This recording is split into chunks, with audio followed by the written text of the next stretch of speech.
Hello everyone, and thanks for hanging out with us for the Behind the Numbers Weekly Listen, an eMarketer podcast made possible by VTEX. This is the Friday show that reviews the most surprise media news stories of the week. I'm your host, Marcus Johnson. In today's show, how travel is changing. And I think consumer expectations have changed a lot, not just because there's this pent-up demand for the luxuriating of a vacation, but just that the safety precautions are different. The Olympic ratings. Going forward, I think they're going to start to ask some really, really serious questions about whether their advertising investments are worth it for that kind of audience. So many emails. The systems that are being built to do that actually, they don't expose your email to marketers, but I think people are going to be really reluctant to give an email address, not because they're afraid of ad tracking, but because they're afraid of getting spammed. Marketing to Generation Alpha, Facebook's Ray-Ban smart glasses, and science explains why hugging is the best thing ever.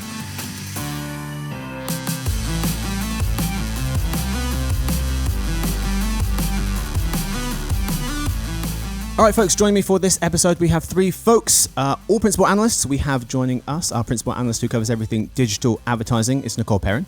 Hey. There she is. She also hosts the ad platform. So you're probably familiar with that voice from that show. We're also joined by our principal analyst who covers B2B. It's Gillian Ryan. Hey, Marcus. Hello, Gillian. Welcome back. And finally, we have Paul Werner, who is our principal analyst who covers everything TV and video. Great to be here. There they are, folks.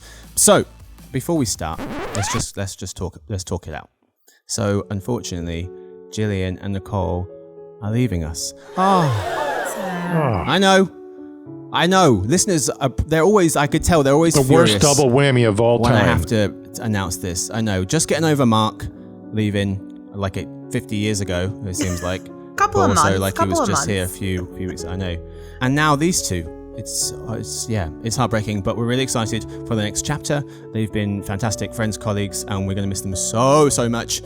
So this is going to be Gillian's last weekly listen episode, but she is joining us for Monday's show. So come hang out with us to talk about B2B and the future of B2B with Gillian on her last episode on Monday. Nicole will be airing her last episode of the ad platform on the 25th of August and be joining us for the weekly listen, her last show ever, on the 27th.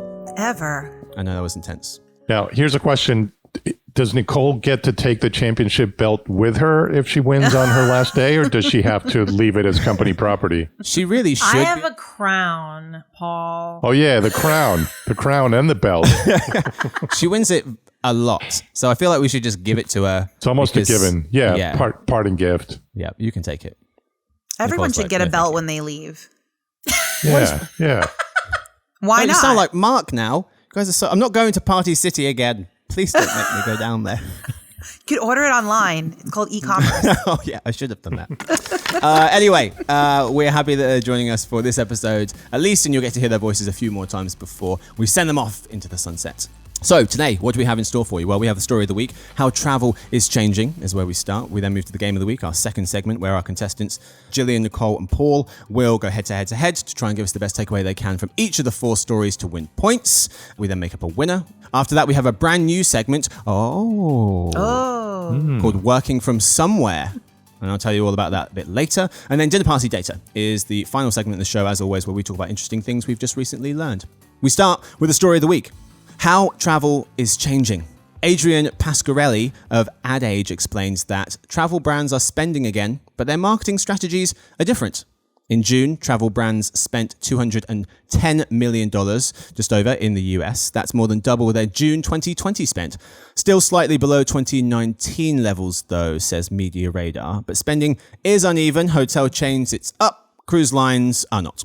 Some examples of spending. The article notes Marriott and Expedia are each announcing large campaigns. Travelocity recently debuted its first campaign from new agency of record Donor. JetBlue created a film welcoming folks back to NYC, and even secondhand clothing site Poshmark recently emailed its members, "Your upcoming travel plans are calling," promoting things like Louis Vuitton travel bags. So some examples of how marketers are returning to the advertising space in terms of travel. But it got us thinking, what's different? How has travel changed overall? How has it changed for consumers? How has it changed for travel companies? How has it changed for advertisers? So, folks, how has it changed? What do we think? Well, Marcus, I think you've done the most recent travel of any of us. I know. I wish I could stay still. I keep moving around. I guess for me, it's definitely reminded me of just how easy it was to move around before and how I didn't take it for granted, but that's definitely changed. I feel like workations have become a thing for me. So I've basically been traveling around different parts of the US. I was also back home for part of the summer. But the idea of workations, longer stays, knowing that folks can work remotely for part or all of their trip has been a thing. Paul, I know that you've done something to that effect of late. Yeah, definitely. I think, and one of the articles that you sent around to help us prepare for this documented how some travel companies are specifically marketing things like, longer weekends. So instead of a Saturday, Sunday trip, it might be something that includes a Friday and a Monday because they know that people can tack on You don't some have to be in the office. work time. Yeah. Yep, exactly. I haven't been to any hotels yet. It's all been vacation rentals. But I did sign up to a gym basically for a month here in New York. And the whole thing was digital. It was a completely digital sign up. You went up to the screen and you put in all the information and you paid with your card. It took your photo and you were signed up to the gym. And so digital hotel check-ins, I imagine, are going to become much more of a thing, even at airports, I guess, as well. Yeah, I mean, the article, I think it was the Ad Age one, mentioned basically the entire customer experience within a hotel. And like you, Marcus, I have not been to a hotel, although I'm hoping to go to one soon at my time in between roles to actually take a vacation. But yeah, like everything from checking in on a mobile app to just like different touch points across the customer experience and that like life cycle of travel, from like booking the trip to arriving and then to leaving, the cleaning services that are needed. There's just a lot more that's going to go into the customer experience, I think, moving forward. And I think consumer expectations have changed a lot, not just because there's this like pent up demand for the luxuriating of a vacation, but just that the safety precautions are different, because even though people are traveling again, there still are cases on the rise. And so hotels have taken the time to kind of meet those needs and those concerns. And now they're implementing that and trying to make it seamless within the hotel experience. Right. You talked about safety precautions. The Skyscanner's senior VP of marketing, Clive Peoples, was saying traveling is more complex. A decision-making process today. Travel providers must inform and reassure first before trying to inspire. So that definitely comes along with different type of messaging. Yeah, I have a little bit of personal experience traveling to hotels this summer. And yes, remote check-ins are a big thing. Every hotel I've checked into has pushed those pretty aggressively. The other thing that is interesting to Jillian's point about the experience is that things like the breakfast bar, a lot of hotels have breakfast included, but that experience has changed quite a bit, or has varied quite a bit from one place to another, where some places it's basically, the self-serve breakfast is not open and you have to manage it a different way. In other places, it was pretty much back to business as usual. But it goes to show you how it's spotty, that there's not a lot of uniformity about how travel companies, both from a marketing standpoint or, hotels and such, are basically working through this part of the pandemic. Yeah, so a few other examples that jumped out from some of the articles we were reading. One, business travel. So business trip routes not needed anymore, at least in the short term. Southwest was able to use some of its planes to add 18 new destinations during the pandemic. And Southwest Airlines CEO Gary Kelly was saying that they'll stay. They're not going anywhere. So that's another way things have changed. What do you guys think of? I like the idea of TripAdvisor and their TripAdvisor Plus subscription service that they launched in June. So it costs about $100 a year. Members get discounts on flights and hotels, concierge support around trip planning through TripAdvisor Text. And Alice Jong of Focusrite thinks that they could offer flexible cancellation perks as well, since the travel industry folks expect those COVID-induced flexible cancellation policies to disappear because they're just not sustainable. So travel folks getting more into subscriptions. What do you think? I think, from a loyalty standpoint, there's always been an opportunity for travel to, try to secure those consumer dollars, to get repeat business because they're racking up airline miles, or they're going to get a free room if they stay at a certain hotel brand for a certain number of nights. So that program really, really makes sense. And I thought it was very interesting that one of the reasons behind it was that because a lot of business travelers won't be accruing doing those miles, won't be, staying 50 nights at a certain hotel chain because they're not traveling for business as a quote unquote road warrior, that this was a way to fill that gap that will exist in the market. Because in many cases, and I know that I've done this, I've used those business points to, fuel my personal weekend away. And that isn't an option that business travelers will have anymore because we're all just going to be Zooming and Google Meeting for at least the next couple of years. Yeah. The loyalty scheme thing's interesting because this is called a subscription service. Airlines have had loyalty schemes for a really long time, but I feel like just phrasing it as subscription service, I don't know, for me, it seems like there's something that's less commitment oriented about that, where I could maybe cancel it quite easily. Well, and maybe you feel like they're going to do something for you. I mean, you're a frequent flyer member, but that doesn't actually mean that an airline is going to be ultra helpful at rebooking you if your flight gets canceled or your plans change, and texting you. I mean, they'll help if you call, and maybe if you're like at platinum level, they'll proactively help you. But I have never reached the level where they're just helping me as part of a customer service thing. Mm-hmm. Yeah, and on the devil's advocate side of this, the word subscription to me just obviously signals that they're asking for my money, and there's so much free travel aggregation and information out there that the idea of paying into a program doesn't appeal to me that much, especially because you're kind of locked into that service where, you might be planning a trip where either you don't need to work through that service or you happen to be working through another one. So it's iffy. I mean, I understand the value of it, and I'm sure they're putting a lot more research into it than my sort of focus group of one, but I do think there could be a potential downside. They have to have the right perks, definitely. Yeah.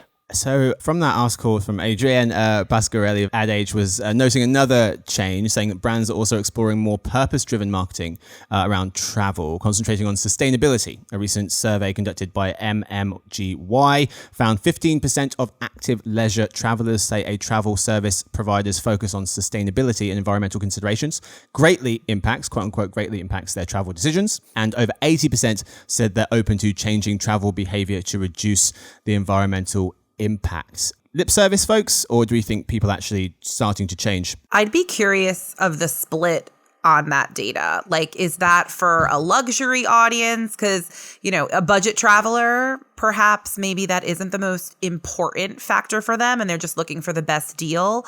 But there was also, in one of these articles that you had sent, Marcus, there was a note about how it's quality over quantity in terms of like hotel chains and airlines looking to attract more of a luxury audience. And I think for the affluent that have that money to spend, that have perhaps saved money during the pandemic, that those are things that they have concerns about. And they have the money to back it up to actually fulfill those concerns. Final thing I want to mention on this is an interesting piece of marketing I saw. So EasyJet, they low-cost airline in Europe, they had something called Holodoorways by VCCP. They're basically AR filters that transport users from their living rooms to European beaches, coves, and canals. And I saw a video of this. It's pretty compelling. Be able to hold your phone up and basically it's basically a doorway, and you can, you're in your backyard, you put your phone up, you can see your backyard, and then AR filters projected, you see a doorway, and through the doorway is that European destination. And it is incredibly appealing to see that destination so close. That could save a lot of money if you don't have to go anywhere. And it's super sustainable. Yeah. Yes. I'm basically like, I don't know about that. I want to feel the wind on my cheeks, eat the food, and really be there. But I guess if that's all you could do. Plus, EasyJet made me pay like €3 for a soda on one of their flights a couple of years ago. So bad EasyJet. Not cool. All right, that's what we're going to talk for the story of the week. Time now for the game of the week. First, quick word from our sponsor, Vtex.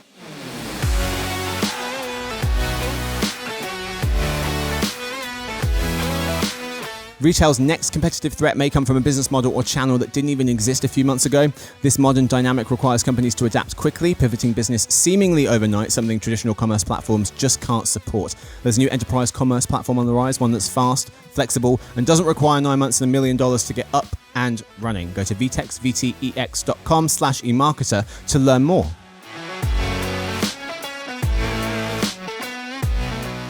All right, folks, we are back. It's time now for the game of the week. Today's game, what's the point? where our contestants, Jillian, Nicole, and Paul, tell us what they think is the main takeaway of each of the 4 stories we have for you. Okay answers get 1 point, good answers get 2, and Eliud Kipchoge answers get 3 points. He's so good. I don't even watch running. I'm not a runner. He's the chap who just won the men's Olympic marathon in Tokyo. Yeah. He ran 26.2 miles in 2 hours, 8 minutes, and 38 seconds, and he beat second place by over a minute. And for him, that was slow. Yep. It was. Yeah. It was, Elliot. It was a bit slow, so pick it up. That's 12 miles an hour the whole race. Usain Bolt runs at 27 miles an hour for 100 meters. Those are both insane numbers. Nicole and I have both run marathons, though at a slightly slower pace than that. You know, Slightly. maybe not quite Olympic. A lot 12 miles per hour. Some of us are a lot slower. Paul is pretty fast. Still, though, you got me at the random marathon. I was like, I don't even know if I'd want to walk 26.2 miles. But Yeah. take the train, I'll drive. Yes.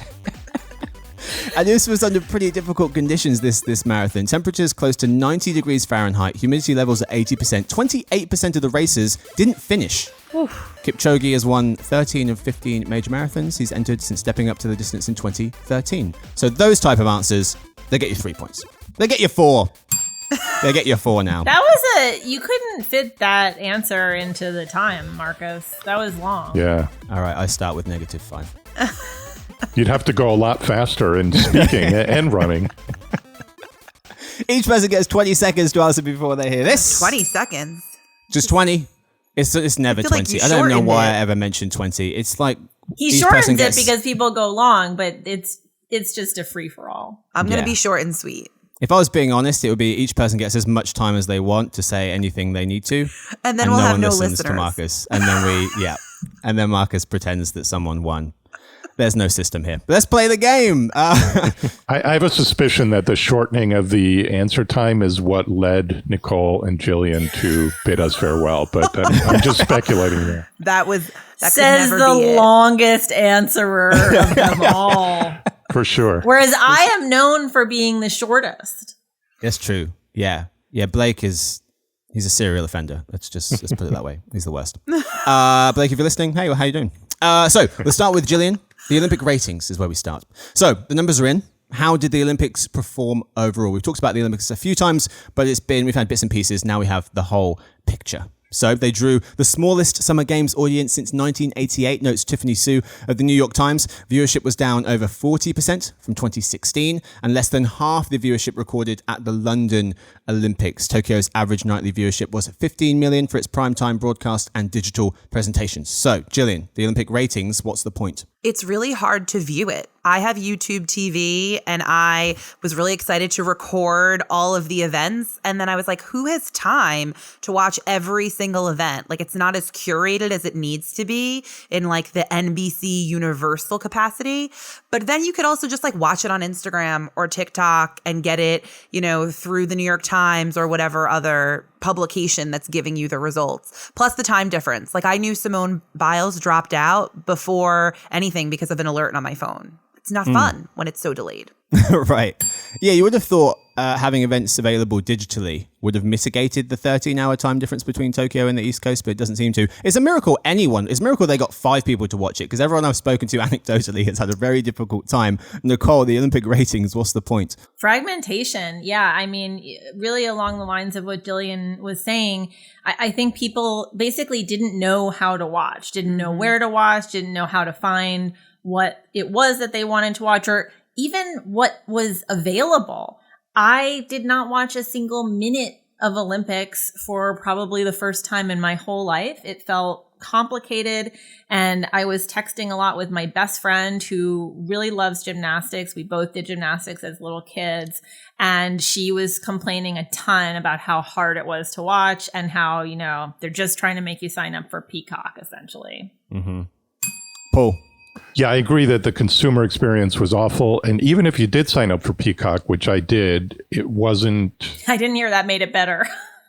Yeah, it did not make it better at all. But I think the other point here is that the ratings were so atrociously low this time, even when you factor in streaming, that I think this is just not sustainable. I think NBC is putting a brave face on it. And yes, there are a lot of brands that are saying that they have to participate in the Olympics because it's the Olympics. But going forward, I think they're going to start to ask some really, really serious questions about whether their advertising investments are worth it for that kind of audience. Mm-hmm. By some miracle, it was still profitable. They paid $1 billion for the exclusive rights to the Tokyo Games, but they made over $1.2 billion in ad sales. And yeah, it seems so mass media kind of appointment viewing is fading. It's going down slowly but surely. It's down at a faster rate than it seems the Super Bowl is. But somehow, even though the Super Bowl has been declining year on year for a good while now, 6-7 years, it's still 96 million people who tune in. So it's still a pretty attractive audience. Super Bowl wise, Olympics less and less so. Second story is so many emails. So we start with Nicole. Your inbox is now a shopping mall, writes Ian Begost of The Atlantic. Gmail even has a promotions tab, for crying out loud. Your inbox has become a shape-shifting shopping mall that is constantly trying to predict which stores to feature inside. He notes, Mr. Begost notes also that people have technically signed up to get these emails, but how many is too many? Forrester Research suggests that over half of US and Canadian consumers say they receive too much promotional email. Mr. Begost posits that email isn't a sign of what you want. It's more traces of what tech companies, email clients think you want. When a marketing email is effective, it feels great, but that happening is highly unlikely. You need an alignment of your shifting desires, mailbox providers changing algorithms, and brands' ability to target you with relevant messages at the right time. So an alignment of the stars, he's basically saying. Nicole, so many emails. What's the point? Short-termism, frankly, on the part of brands who know that they can juice a KPI really easily by sending out an email blast, but like, what is the long-term consequence for loyalty? And I think, I've been thinking about this so much lately because we're talking about using potentially hashed email addresses as identifiers in a post-cookie world. And the systems that are being built to do that actually, they don't expose your email to marketers, but I think people are going to be really reluctant to give an email address, not because they're afraid of ad tracking, but because they're afraid of getting spammed. Paul. One of the more fascinating aspects of the article in The Atlantic, and this comes from someone who's not an expert in email marketing, so maybe people already know this, but I didn't realize that with so much focus on personalization and direct-to-consumer marketing, a lot of the algorithms that underlie email marketing campaigns are based on collective behavior, not individual behavior. So that, I think, probably just makes things even more cluttered, because if somebody else is clicking on an email, that might affect what you get, even if you're not interested. Jillian. Yeah, I think it's a sum of basically what Nicole and Paul said. I think email's a permission-based channel. It's a really valuable channel because it's first-party data and it's a way to reach your audience. But if the spam continues, if it's just too much, if it's not personalized, and if it's not relevant, then you're just going to lose that audience. And it's, that long-term plan isn't part of what marketers are thinking about when they're just trying to get people to buy 10% off or book this trip now. The immediacy isn't going to pay off long-term for ROI. The article is also noting, so Oracle's Chad White thinks of email as a conversation. Opening an email is like a conversational nod. You're talking to someone, and if someone's nodding along, it indicates they're paying attention, but it doesn't mean they like it. It shows they're paying attention. A conversation is a two-way street, however. Most folks won't understand that the gestures, quote-unquote gestures, they make in their email client mean something to marketers, the senders, especially the way that they interpret them. Our third round, we start with Paul. Brands are already marketing to Generation Alpha, writes Terry Ning-Yu-Yin of Vox. This is the generation younger than Gen Z, so 11 and younger is the definition for this article. Mr. Ning-Yu-Yin notes they'll grow up in a world where DC brands try to, quote-unquote, disrupt everything. Social media is shoppable, and Amazon is shopping.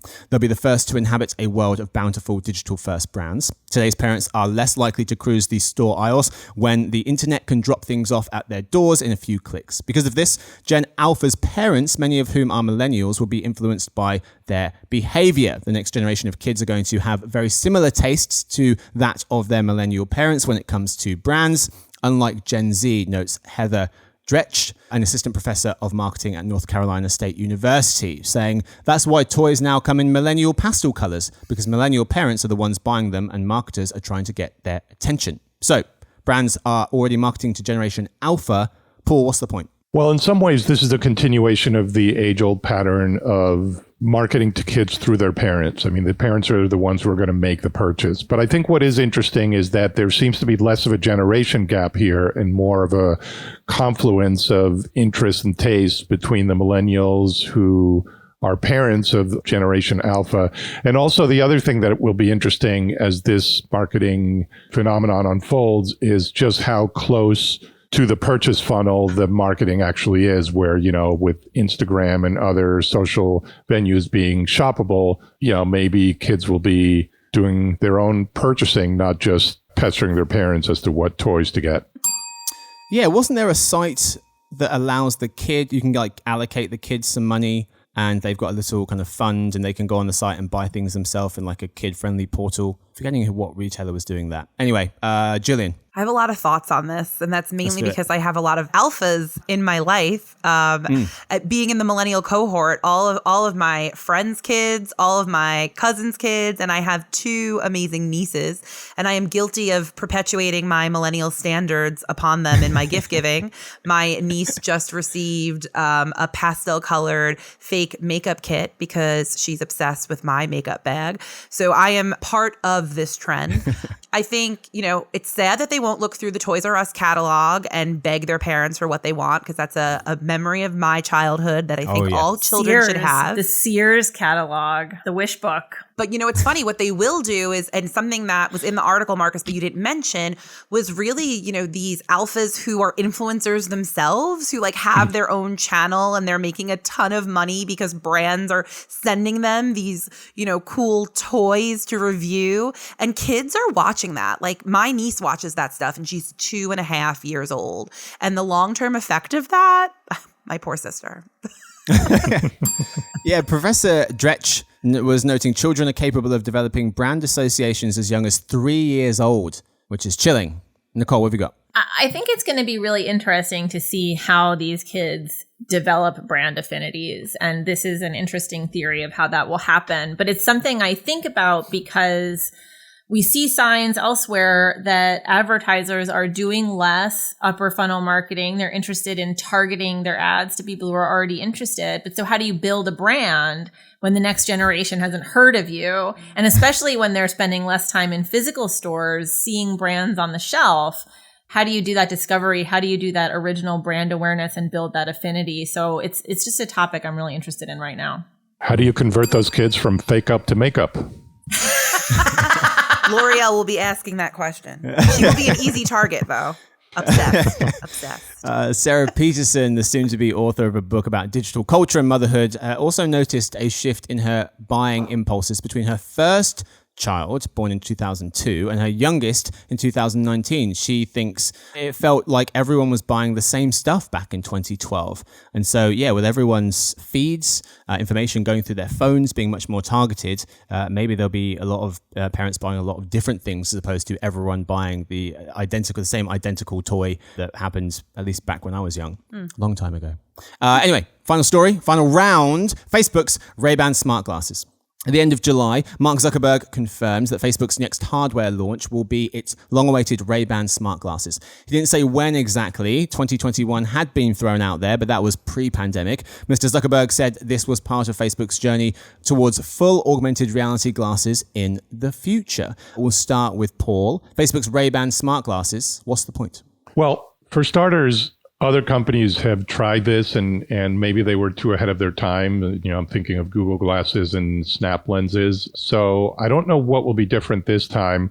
I think it's smart for Facebook to partner with Ray-Ban because they're a well-known manufacturer. So that probably has some legs, although I'm not sure about sunglasses, which is what Ray-Ban is known for, because if you're going to wear these things day in and day out indoors, maybe you'll have a bunch of people trying to look cooler than they are by wearing sunglasses indoors. So more questions than answers, I guess, from my point of view. Nicole. Wayfarers never go out of style. It's all that I have to say about partnering with Ray-Ban. Bang. Jillian.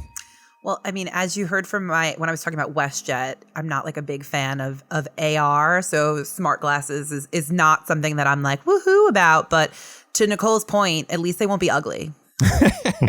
Is that the positive? A few things from me. What can AI help people do, I think, is one of my main questions. So Artillery Intelligence and Thrive Analytics found the flavor of mobile AR content American folks are most likely to have tried are overwhelmingly games, Pokemon Go, then to a lesser extent, social networking things, Snapchat lenses, and then visual search and furniture visualization came in third. In terms of total shipments, what's the market for this? Worldwide AR glasses sales this year are low, 400,000 total worldwide. 1 million next year, 2 million the following year. Compared to VR headsets, AR glasses are about 10 times fewer. And yeah, AR glasses are a key part of Facebook's new plans, though, to build this metaverse, which means nothing and everything. I think they're looking at this thing through rose-colored smart glasses. Well played. Well played, Paul. That's it for the game of the week. This week's winner... Everybody wins this week because we get Gillian and Nicole and also Paul on the same episode for their final weekly listen together as the trio, as part of the Avengers crew. So everyone's a winner. Everyone gets the gold. Everyone gets the last word. Whoever wants to say something can say it now. Jillian gets the last word. Gillian gets the last word. The last couple of weeks have just been really, really bittersweet for me. I've been at this company for 6 years and I've done some really killer work, and it's been such a pleasure to, I don't want to get emotional, but to be a voice on this podcast and be with my colleagues and to be in the earbuds of our listeners. And I'm sad, but I'm excited for my next thing. And I'll just, follow me on LinkedIn. Keep in touch, and I'll be posting about where I'm going after Labor Day. I'm taking a few weeks off, but really excited for the next chapter in my career and staying in media and marketing. So exciting things ahead, but super sad at the same time. We miss you already. If you guys want to say nice things about Gillian, podcast@emarketer.com. Nice things about Nicole, do the same. If you have any nice things about Paul, send them in too. No one's going to have nice things to say about me. I'm they definitely will. Maybe not Marcus.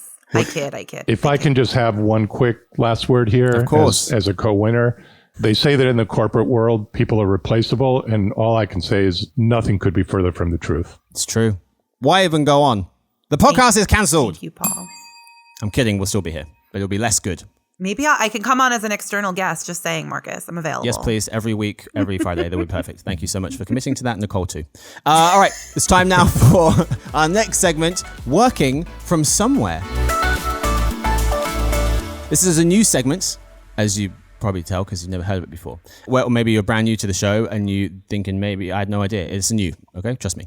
Where we talk about the current work from home, work from anywhere, or work from somewhere world that we now live in. Each week we'll quickly discuss a few articles that talk about how the current relationship with work is changing. This segment is in place of questions answered. I know. Oh man, that's so bad. Well, you can still send us in questions and we will respond to them via email. So we can, if you've got a question, send it in. We'll email you back the answer that we think it is. You can still email us to say hi, and I will occasionally throw a joke into the mix for no people to laugh at. So it's not gone away completely, but we just won't be reading them out on the show. So send them in, podcast@emarketer.com if you want to get in touch. But for now, the new segment, Working from Somewhere, we have two articles for you. The first one, so we thought a good first one for this segment would be to talk about how the office came to be a place of work, how the office became a place of work, a Wall Street Journal piece written by Amanda Foreman. She interestingly notes that the word office is a mix of the Latin officium, and I've definitely said that wrong, position or duty, and officium, literally meaning toward doing. Geoffrey Chaucer was the first writer known to use office, the word office, to mean an actual place in the Canterbury Tales in 1395. And she goes on to explain that in the 16th century, the Medicis of Florence, I've definitely said that wrong too. Medici, thank you so much. And it's the Uffizi. Wow, I said it a million ways before the recording and none of them were that. Thank you. The Medici of Florence built the Uffizi, the now famous museum, for conducting their commercial and political business. Uffizi means offices in Italian. In the 17th century, when the Royal Navy outgrew its headquarters, it built the now called Old Admiralty Building in central London, credited with being the UK's first purpose-built office. And in the late 19th century, the inventions of the light bulb, elevator, phone, and typewriter were transformative for the office. So in 1911, American mechanical engineer Frederick Winslow Taylor published The Principles of Scientific Management, advocating for a factory-style approach to the workplace with rows of desks lined up in an open plan room. Thank you, Frederick. So, what do you guys make of how the office came about? I can't believe there wasn't something in there about either Bartleby or Scrooge and Cratchit. Fair play. Yeah. I don't want to date myself, but as probably the the person on this podcast of a certain age, I was around in 1395 when the Canterbury Tales were first published. So I have very, very vivid memories of transitioning from like a village artisan based approach to open concept office. But now we're back. We're back to, your home is Cottage your workplace. industry. So all I can say is we're right back to where I started with the Canterbury Tales. I'm very impressed. Did you read it in High Middle English back in the day? I spoke High Middle English back in the day, of course. Where's that gone? When that apre with a shorter suta. God, wait. That sounded legitimate. What's happening right now?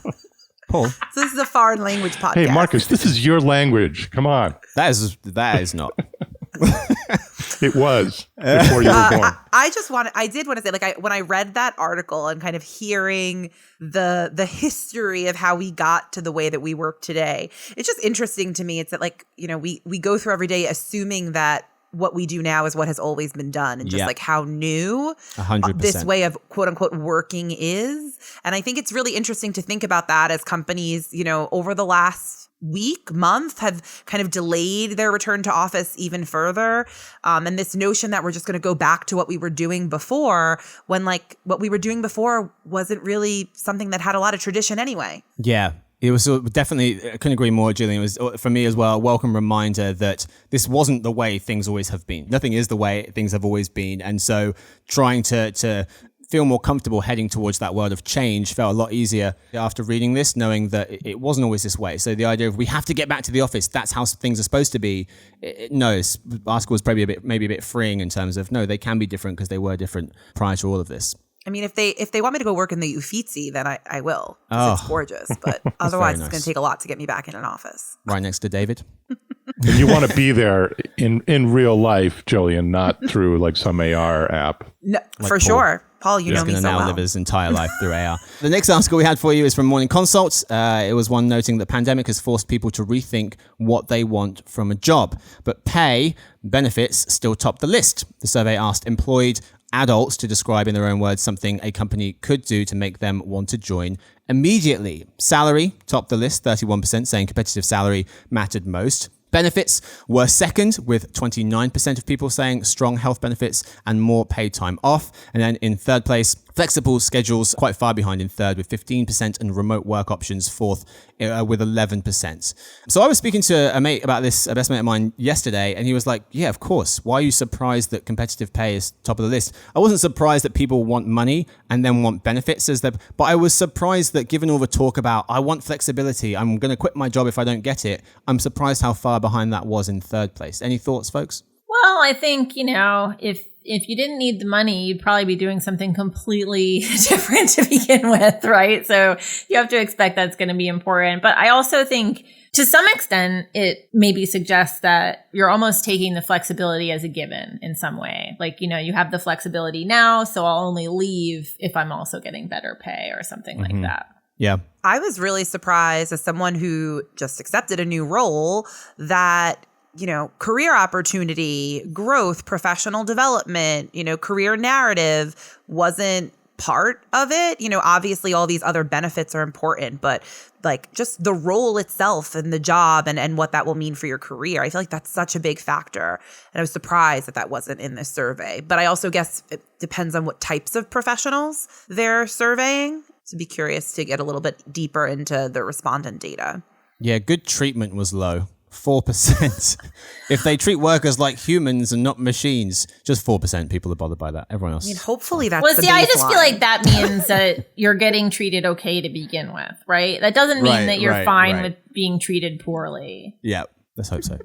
So there was another part of the survey, most cited reasons for quitting a job. Number one was requiring vaccines and masks, 18%. That was top of the list. And then reduced pay, 14% was second. That's all we got time for working from somewhere. That's all we got time for that segment. We might have it next week. We'll see. We'll see how we feel. It's time now for dinner party data. This is the part of the show where we tell you the most interesting thing that we've recently learned.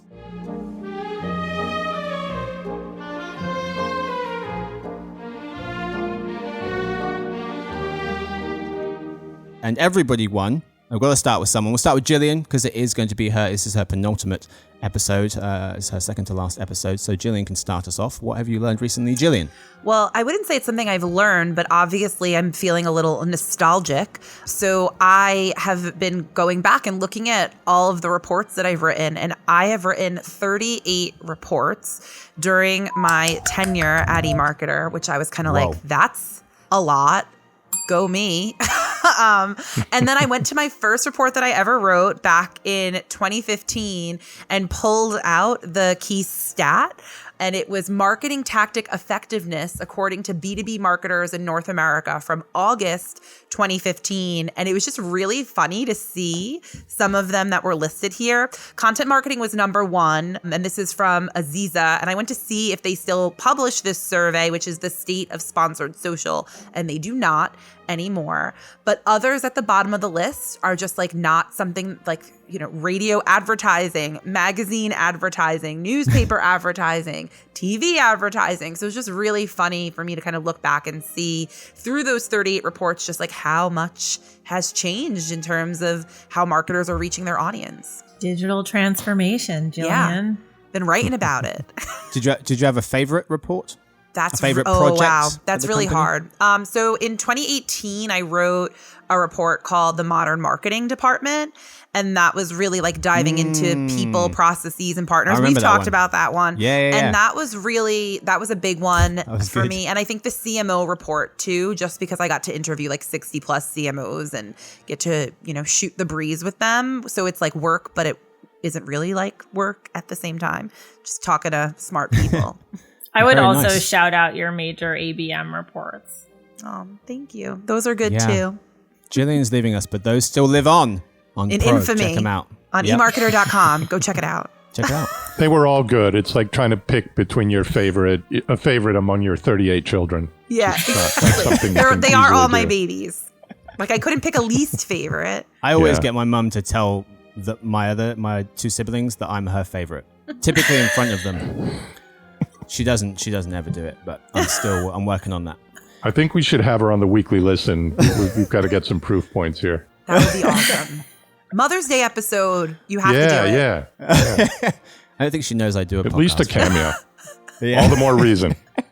She might actually listen to it if she's on it. Just be angry with me the whole episode. Just be me being like, sorry. You can tell her I'm going to be on and we'll talk about Monty. Oh yeah, I mentioned that to her the other day. I was like, I have a friend / colleague who she's all about gardening. Gardening World. I was Gardener's World. Gardener's World. Yeah, she was like, of course she likes Monty. Who the hell doesn't? Check it out. I don't know if what you that haven't is, watched it. but I'm Yeah. laughing along with it. Yeah, Monty Don, good gardening show. Anyway, who we got next? Nicole, what do you got for us? So a few weeks ago when I was on, I mentioned our top line numbers from our latest update of our programmatic display estimates. And, in 2 weeks when I'm on my last weekly listen, I promised to bring some random non-advertising related data. But I wanted to talk about another little piece of this programmatic forecast. Eric Hagstrom and I worked on this together this spring. And one thing that we wanted to do, because we know the market had been asking for it, was to come up with an estimate of walled garden ad spending versus open web or open internet programmatic ad spending. And we spent a long time figuring out how we might do it and modeling things. And essentially what we discovered in doing this is that we would say direct programmatic display ad spending is essentially congruent with the share of spending that goes to walled garden. So direct transactions that are transacted via an API, these just almost completely overlap with what we would define as walled gardens. So I can tell you that we estimate spending of this type will reach almost $72 billion in the US this year. That's up over 30% over last year. And it represents almost 2/3 of the entire digital display ad market. So if you want to know how much display ad spending goes to walled gardens, the answer is about 2/3. These numbers are on Pro? These numbers are on Pro. More reasons to hang out there. Paul, what you got for us? Some data that connects to what our segment earlier about travel ad spending. So the U.S. Travel Association just put out some figures as to how much is spent in the U.S. on travel overall, not just ad spending. And I thought it was interesting that, just like our numbers predict that ad spending will sort of catch up to 2019 levels within the next 2-3 years. Similar thing is going to happen with overall travel spending, but the interesting part for me was that leisure spending is on a much, much faster track than business spending. So to the point of the conversation earlier about, business travel and how it's really not caught up yet, it's going to take longer to catch up. Very good. Topical. Very good. Well played. All right. I've got 2 for you real quick. Number 1, cuddling heals wounds and fights depression. Cuddling releases oxytocin, the happiness-boosting, stress-busting hormone. One study in neuroscience and behavioral reviews showed that the oxytocin released from a quick snuggle can significantly cut back on feelings of depression. And another study in nonprofit, I think PLOS 1, showed that oxytocin can even have a physical effect on your body by helping to speed up wound healing. Can't do that with AR. You can't do that with AR. The second one I got for you is Times Square New Year's Eve confetti, a thing of the past now, is literally made of dreams and wishes. So every year, toward the end of the year, the Times Square Visitors Center puts up a wishing wall where people write their hopes, wishes, and dreams for the new year on Post-its and stick them on the wall. When it's time for the ball to drop and confetti to fly, these Post-its are included in the confetti that showers the city. Even if you can't get to New York, you can submit them online by December 28th every year. No, you can't anymore. That's definitely not happening anymore. That's so interesting. Have you guys seen this wall? I've never seen that. Never heard of it. First time hearing about it. And I'm also wondering I if was feeling a little bad for a minute. when they chop up those Post-its into confetti, do they stick all over the surrounding buildings? Because they have Well, so adhesive here's backing. an interesting fact. So I've actually been in Times Square for New Year's Eve. No, I would not sit in that pin. I'm a native New Yorker. I would never do that to myself. But one of my old companies was at 1500 Broadway. And so we were allowed to go up, but we had to be out of the building by 12:30 a.m. Because security needed us out. And so we went downstairs thinking it was going to be so crowded. It was going to be hard. Times Square was desolate and they were already sweeping up the wishes, which I didn't know were wishes at the time. I just thought they were confetti. But the way that you said it like that sounded really good. Yeah. Yes. thanks. A little sad, Just but telling good. a tale. Yeah, it was it's a bit dark. So I did go to Times Square for New Year's. I think it was 2010, and it rained. It was freezing. It was miserable and I was so far. I was maybe 10 blocks away because I couldn't even get that. You have to camp out at I was in Times Square. You meant I was in Central Park. Yeah. I was basically I was Central in Herald Park. Yeah. Square. Because you have to get there at 12, midday basically, and stay there. I was no. But we were close and you could see it. But it was nice when it happened, and then you turn around, there was fireworks over Central Park. However, as soon as it finished, yes, it was a mad dash to get the hell out of there. The weather was miserable, so maybe that's the reason why. They just remove you. It's crazy. Oh, so No, it's security that's okay, 12:02, you kissed your person, gotta go. It's like finishing a marathon. They get you through that exit chute as fast as possible. Get out of the way. Huh. They sweep you away like all those broken dreams. Exactly. And wishes. All those shredded dreams. Oh, And we have to end it positively, guys. I know. This is my Say last on weekly that, listen. on that happy note. Come on, Marcus, recover. All right, I'll recover. All right, I've got something for you. So, I don't know if Times Square being packed at New Year's is going to be a thing again. It was fun while it lasted. I'm not sure it'll be a thing anymore, even though they might still do the ball and the confetti. However, speaking of things going away, someone mentioned this to me last year. They were like, all right, say goodbye to blowing out candles on a cake. And I was like, oh, yeah, goodbye to that tradition. However, it was my birthday over the summer when I was back home, and my best mate and his girlfriend, they got me a cake. It was so nice of them. But what they did was they cut my piece out and then put it on a plate and then put a candle in the middle. Problem solved. I like that. There you go. There you go. Positive note. Happy birthday. Yeah, happy you. belated. yeah, happy birthday. Either that or just give everyone an air canister so they can blow out their candles without using their mouth. I used a paper plate for mine. this past birthday to blow it out. There you go. Couple of options. Yeah. That's what we do Many for you at the solutions Weekly Listen. as people celebrate their birthdays. Fire extinguishers. He's gone too far. That is all we've got time for you. Unfortunately, thank you so much to my guests for this episode and everything they've ever done and ever do. Thank you to Jillian. It was a pleasure, Marcus. And Pleasure. sad this is our last 100% weekly for us. listen. I know. But thank you for having On behalf of the listeners, thank you. Thank you to Nicole. Thanks. We get her for a few more weeks. We'll see her again soon. We'll see Jillian on Monday. And Paul, thank you as always, sir. Thank you, and not goodbye, but see you later to Jillian and Nicole. I like that. I like Very it. nice. Thanks to Victoria, who edits the show. Thanks to everyone listening. You can email us, as I said, at podcast@emarketer.com. Questions, thoughts, feelings, and we'll reply to you. We reply to all of them because there's very few of them. And we'll see you guys hopefully on Monday for the Behind the Numbers Daily, an eMarketer podcast made possible by VTEX. Happy weekend.